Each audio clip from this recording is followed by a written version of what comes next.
Kung gustong maibalik ng Kamara ang tiwala ng publiko, dapat hayaan itong maisampa ang anumang reklamong impeachment hanggat hindi pa nasisimula ng impeachment proceeding.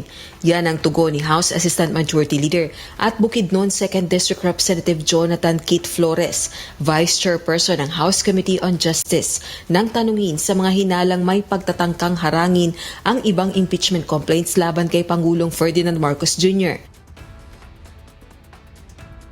Opisina ni House Secretary General Attorney Sheloy Garafil ang impeachment complaints na inihain ng ilan pang grupo araw ng Huwebes, January 22.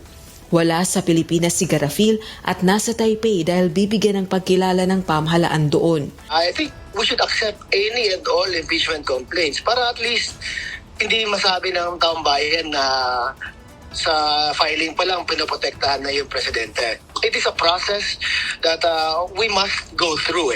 And if the House would really like to redeem itself in the eyes of the public, then it should do so by fairly accepting any impeachment complaint that may be filed now and in the future for as long as hindi pa nag-set in yung one-year bar rule.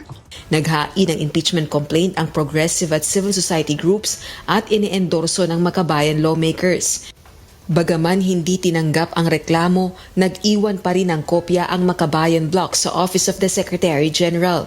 Hindi rin ni-receive ang impeachment complaint na inihain ng grupo ni dating Congressman Mike Defensor, pero hindi sila nag-iwan ng kopya ng kanilang reklamo at wala na ring balak na bumalik pa sa araw ng Lunes, January 26, 2026.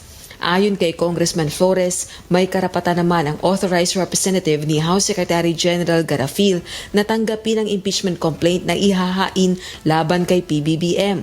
Bukod pa rito, bagaman na ipadala na ang unang impeachment complaint na inihain ng abogadong si Andre De Jesus sa opisina ni House Speaker at Isabela 6th District Representative Faustino Bogie III, hindi naman ito makahadlang sa iba pang impeachment complaint na ihahain pa laban kay PBBM. The transmittal to the Office of the Speaker does not bar any other complaints naman. So, pwede pa yan when she gets back.